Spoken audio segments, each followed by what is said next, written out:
Welcome, friends, to another edition of Economic Update, a weekly program devoted to the economic dimensions of our lives. I'm Richard Wolff, your host. Today's program, we're going to be talking about Boris Johnson and the end of an era in the United Kingdom. We're going to be talking about an explosive revolt in Sri Lanka. We're going to talk about duplicity of American corporations in the face of the Roe versus Wade upset decision by the Supreme Court and more issues. And we will have a remarkable interview in the second half with Marianne Williamson. So there's a good show in store today. Let me begin by talking about Boris Johnson and saying we have come not to mourn him, but to bury him. And to say goodbye should have happened sooner.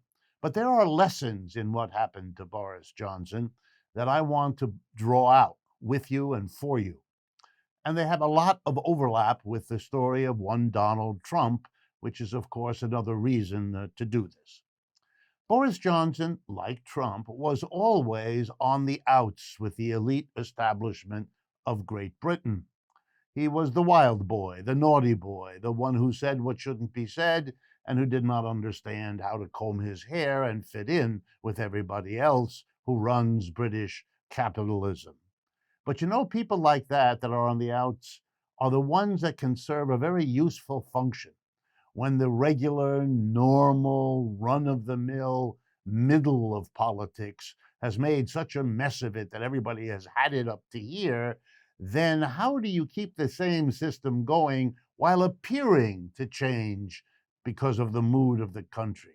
You need somebody who really isn't any different from the rest of them, but who looks different, sounds different, dresses differently.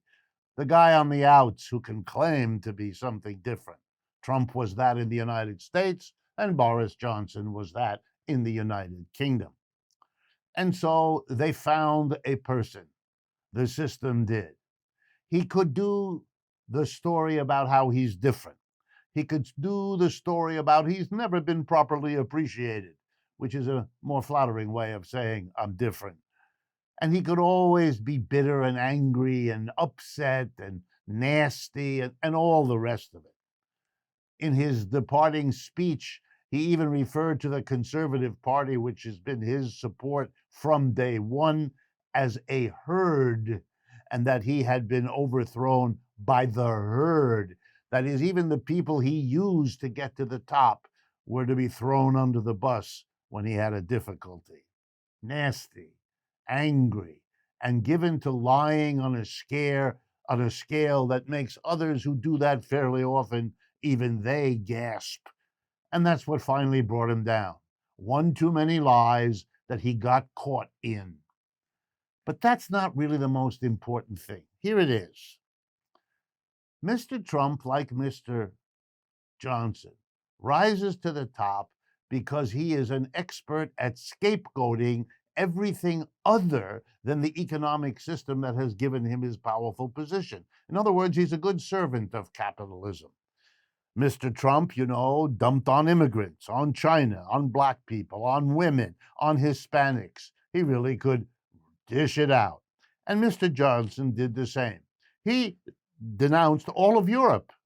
Stunning. He became the championing of freeing Great Britain from Europe, what came to be known as Brexit. And now, in these last few months of his total decline, he found another scapegoat, Russia. He had done that before, but now he could ratchet it up around the Ukraine war, and he hoped to distract from his decline. It didn't work, but let's not lose the lesson here.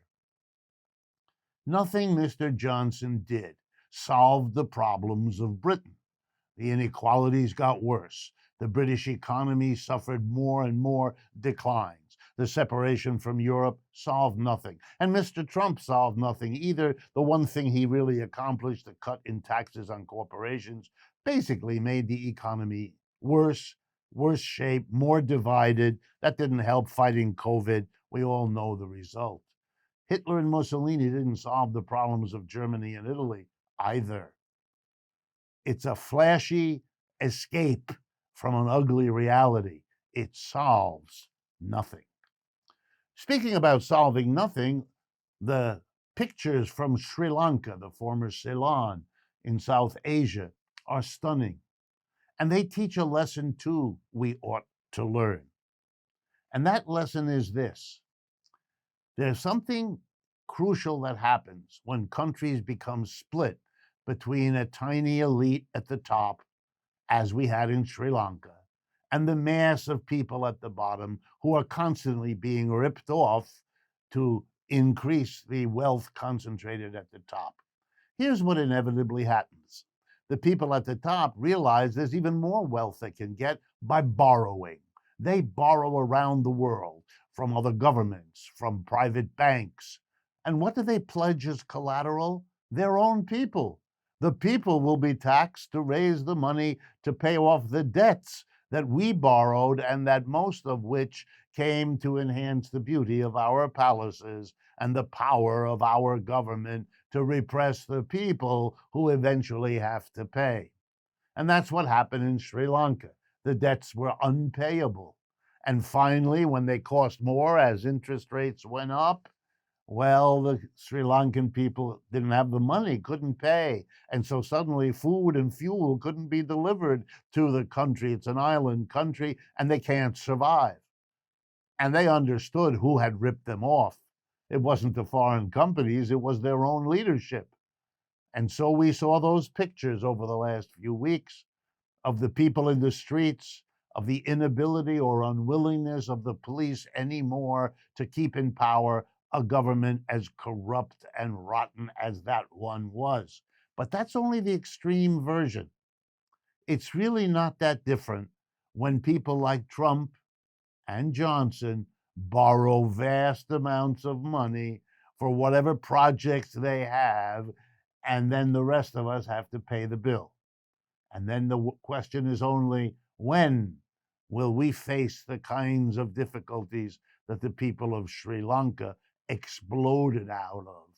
And now the people are swimming in the president's private swimming pool and burnt his house down and are struggling to reconstitute a society without a capitalist elite at the top. My next update has to do with the Match Corporation. That's the corporation that is the owner of the dating apps Tinder and Hinge. They found themselves in a peculiar place that I want to talk about because so many other corporations are in it, but we don't hear about it. Here's how it works.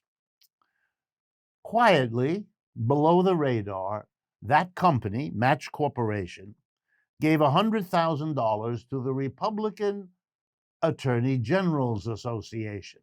That's the association of all the attorney generals in states where the Republicans are dominant.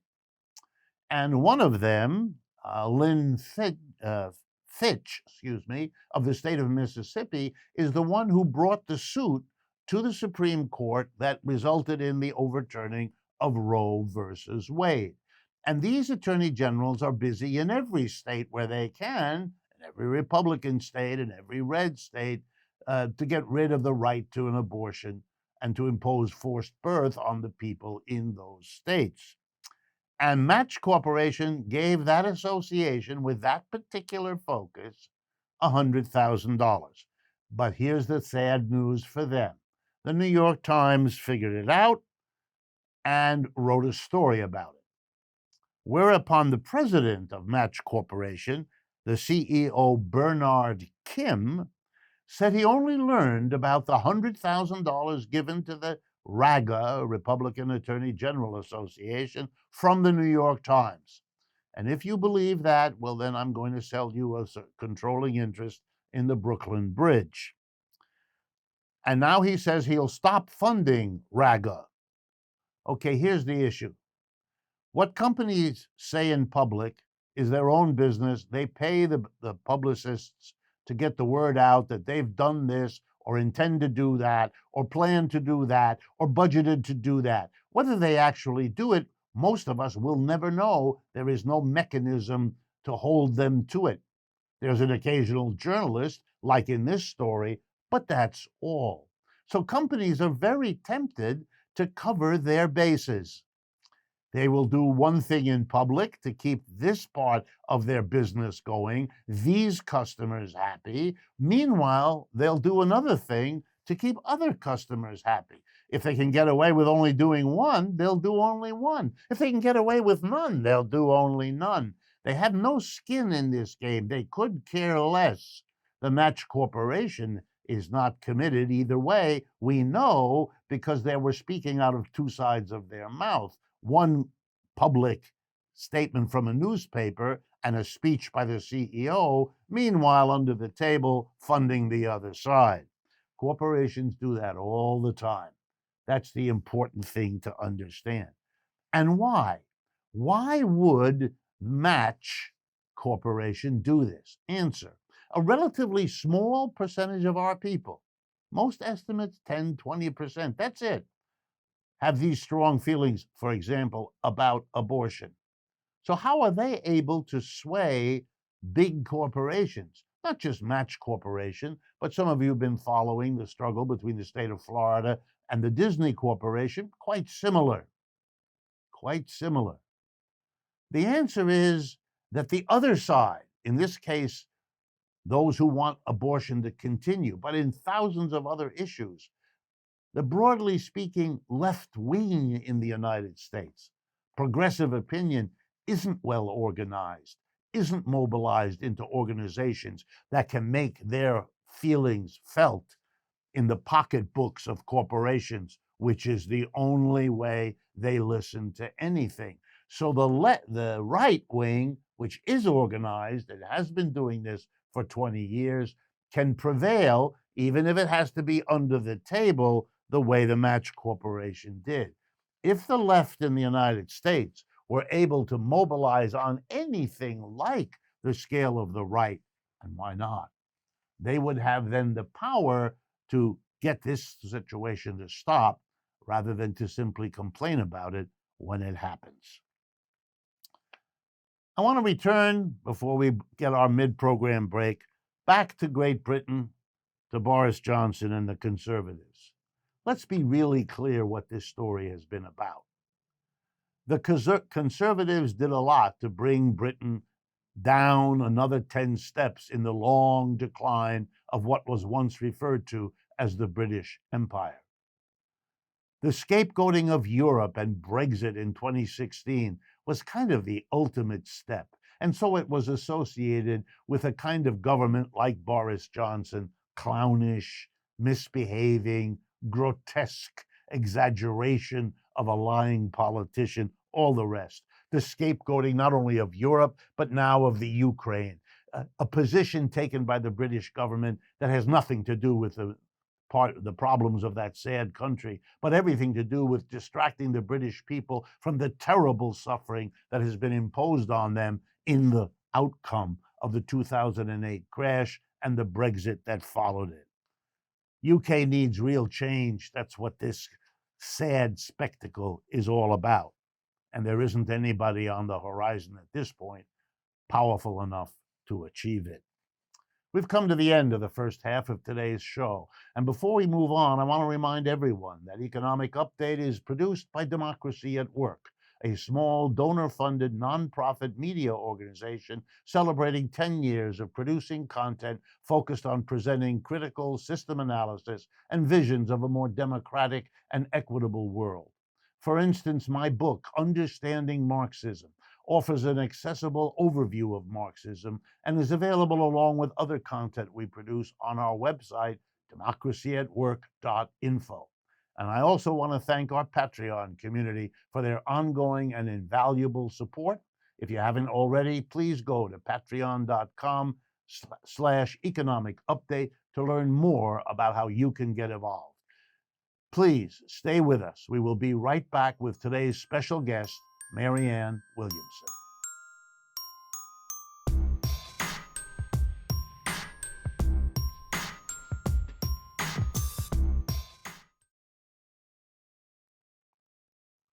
Welcome back, friends, to the second half of today's Economic Update. I am proud and pleased and honored that we have with us today for our microphones and our cameras Marianne Williamson. You probably don't need an introduction, but I'm going to give one briefly anyway. She's an author, she's a political activist, she's a spiritual thought leader. She's also a best-selling author, 14 books under her belt, 4 of which have been #1 New York Times bestsellers. Some years ago, she funded Project Angel Food, a nonprofit that has delivered more than 14 million meals to ill and dying homebound patients, including victims of HIV/AIDS, since 1989. In 2004, she founded the Peace Alliance, she co-founded the Peace Alliance, and in 2020, many of you got to know her as she ran for the Democratic nomination for president and eventually withdrew in favor of Bernie Sanders, if I have my historical record correct. So first of all, thank you very, very much for joining us, Marianne. Thank you, Richard. It's an honor to be with you. All right, I want to get right into the political situation and how you see it, how you understand it right now. So many people have described the last several years, already before Trump, certainly during Trump, and since, as a movement to the right of the United States, politically speaking, maybe culminating in a whole host of events that I could pick out. The one that's in everyone's mind these days is the Supreme Court's bevy of decisions overturning Roe versus Wade, getting rid, or it seems, the separation of church and state, and so on. So let me ask, how do you see it? Is there such a shift? And if so, how do you account for it? I don't see the proper description as left versus right. I see the proper description as neoliberal, corporatism, anti-democracy versus democracy and the well-being of our people. People who are the working people of the United States, the average citizen of the United States is being screwed by the same forces, whether they are on the right or on the left. I am currently reading a biography of Franklin Roosevelt.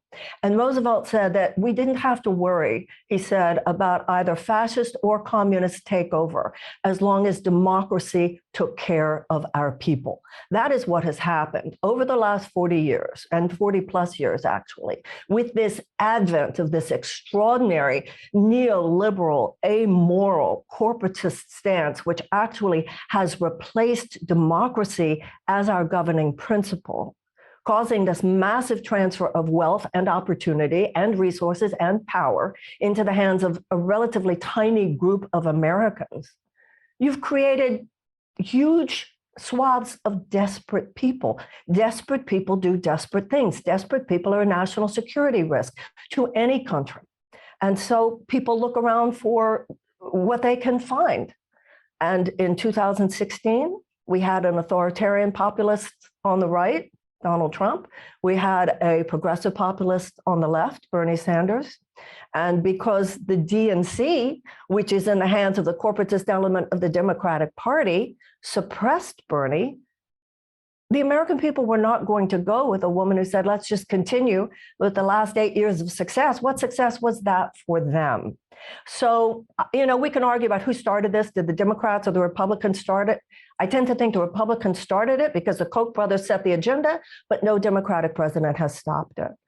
People have been desperate, and people have been confused, and people have not been educated properly, and people have not been served. And they have had a sense of rage and a sense of legitimate rage based on real pain. Why were Europeans, why were people in other advanced democracies getting healthcare? Why were people in other advanced democracies getting educated without these huge college loans and so forth? So we got what any reasonable person would have predicted, and what many people on the real left have predicted would happen. We were told we were alarmists, we were told we were naive, we were told we didn't know what we were talking about. And so as horrifying as the ascension of all this far-right, white supremacist ideology is, it should be a surprise to no one who's really been looking at American politics over the last 40 years. All right, let me pick up on one particular thing you just said toward the end. And thank you for being as clear and concise as that was what you just said. What about this resurgence of right wing, extreme right wing, the white supremacy, the disregard for even the formalities of a democratic approach? I'm struck by seeing it not only in the United States. I want to be fair. It seems to be resurging elsewhere. I recently came across uh, Europeans very upset by the behavior of the Ukrainian ambassador to Germany, reviving old fascistic Nazi type stuff that people thought they had put behind them, sort of the way Americans thought they had put white supremacy behind them. What is this? Do you see such a resurgence, and how would you account for that? These are malevolent, malfunctional viruses of human consciousness. Signing of the Emancipation Proclamation, an amendment to the US Constitution could end an institution of slavery. It could not end racism. You could stop burning women at the stake.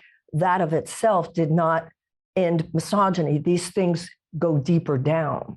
So after World War II, for instance, we once again fought the Nazis, beat off the Nazis.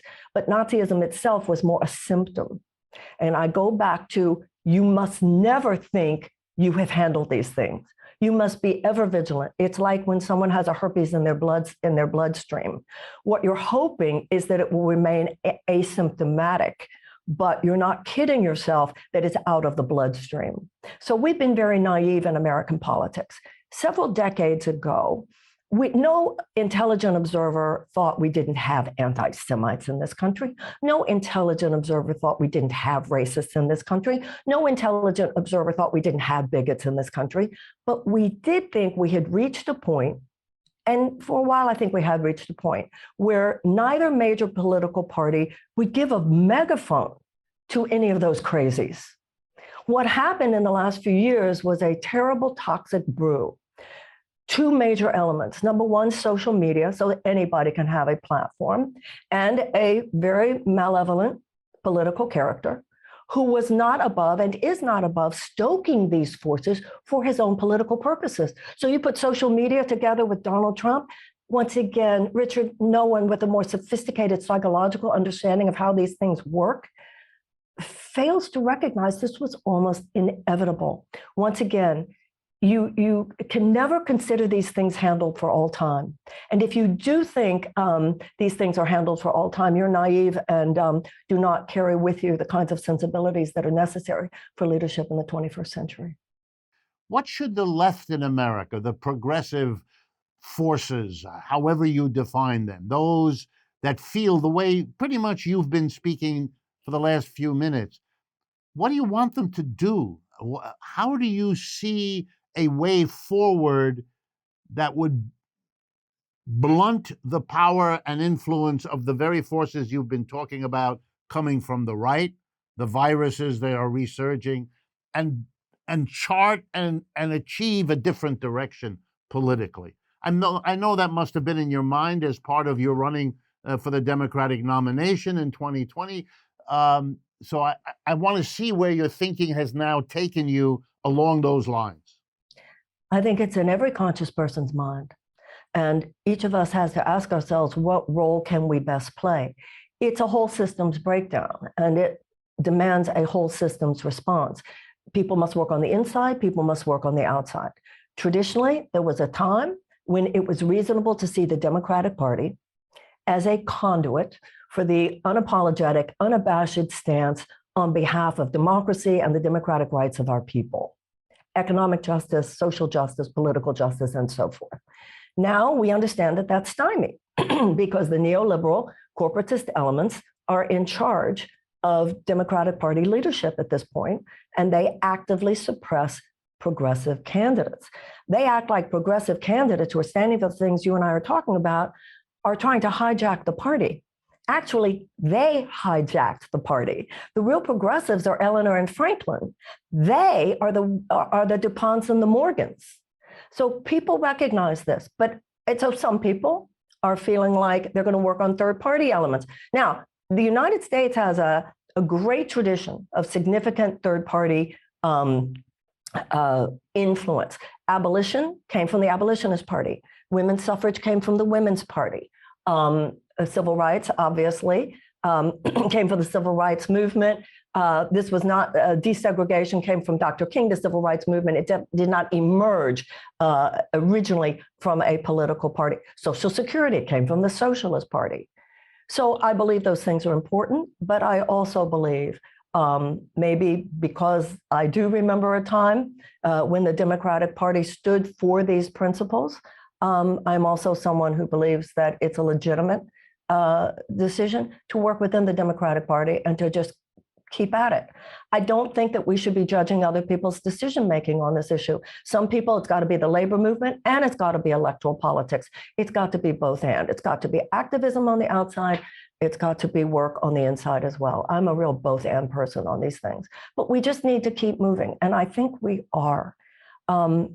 We're going to get there because the consciousness is rising. You know, that's how the Berlin Wall fell.